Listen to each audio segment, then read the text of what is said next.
Today we are looking at conflict in Congress. This is part of our Federalism unit, looking at the presidencies of George Washington and John Adams. Our target is to explain how the foreign and domestic challenges faced by the Washington and Adams administrations impacted the function and role of the federal government during the Federalist era. Especially looking at how did the political parties formed around the idea of a weak or strong government respond to challenges in different ways.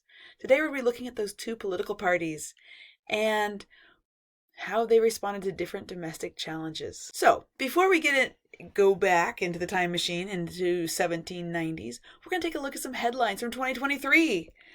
James Comer throws Smurf insult at Representative Moskowitz in a heated House hearing argument. The Fight Club erupts on Capitol Hill.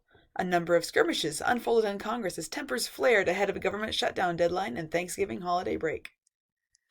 And from November 15th in Forbes, 2 fights nearly broke out in Congress this week. And then they were going to go on and talk about the history of it in that article. A little bit from that article, a description of what exactly was going on. See if this sounds like it might have been happening in middle school, honestly. Representative Tim Burchett said he was elbowed in the back by Representative McCarthy while he was speaking with reporters Tuesday, though McCarthy denied it, telling reporters, "If I'd kidney punched him, he'd be on the ground." Burchett told reporters he believed McCarthy's alleged elbowing was 100% on purpose, because Burchett had voted to get rid of McCarthy as Speaker the month before. Burchett then ran after McCarthy, calling him a jerk, a chicken, and pathetic. The same day, Senator Markwayne Mullin challenged Sean O'Brien, who was testifying in front of the committee that Senator Mullin is on. Sean O'Brien is the president of the International Brotherhood of Teamsters. Senator Mullin challenged him to a fight during a Health, Education, Labor, and Pensions Committee hearing. Doesn't this sound like middle school? And that's what our senators and representatives are doing. Let's see how this is similar to or different from the 1700s, the 18th century. So, I'm going to read a quick excerpt, and I want you to decide if you think it was from 2020s, or was it from the late 1700s? On the morning of February 15th, pandemonium broke out on the floor of the United States House of Representatives. Without warning, Representative Roger Griswold of Connecticut strode across the chambers to where his colleague Matthew Lyon was sitting, looking at some letters.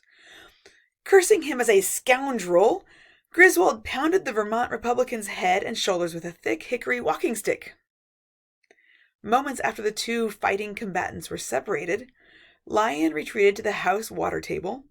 When Griswold went up to him, Lyon lunged forward with fire tongs and started a second fight.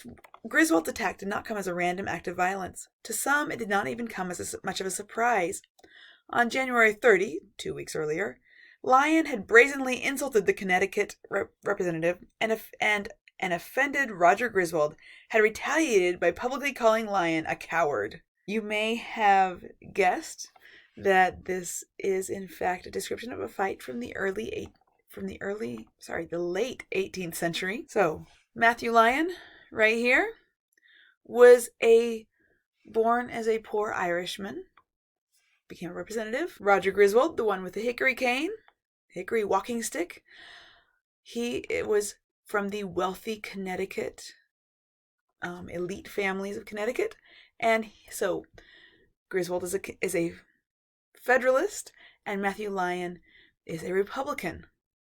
And so the two of them not only didn't get along personally, but it became something in which all of Congress, as you can kind of see, was taking sides.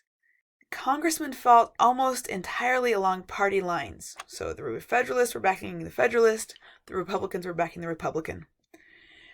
They called on the political arnico to label one combatant the victim and gentleman, and the other the culprit and the coward. And it depended on which side you were on, who you said was a gentleman and who you said was a coward. This unseemingly congressional scandal was just one example of the divide between Federalists and Republicans, and it made that divide worse. Keep that in mind. That's kind of the background for where we're going with the next couple lessons, or the next couple sets of notes. Same lesson, really. Before we go on, you're going to need this vocabulary. And so we have the word alien. Something or someone that is foreign can be called an alien. So an immigrant is an alien from a foreign country. A space alien is from a foreign planet or a foreign galaxy. So it's actually the same word with the same meaning. It's just we misunderstand alien to mean somebody from space, when actually it means something that is foreign, something from farther away. The second word is sedition. A person accused of sedition has been stirring up feelings of rebellion against a government. A statement or action can be seditious, so a little different suffix, but still the same meaning. Seditious.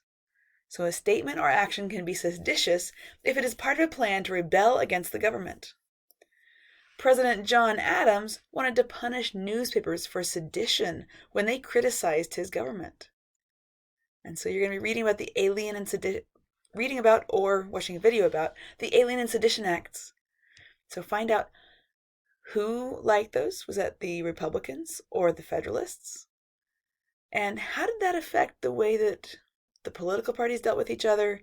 And how did it affect the election? How did it affect how the people felt about the government? I hope that you have a day that is free of fracases and not full of sedition or conspiracy or even full of space aliens. That would be a little strange. Make it a good one.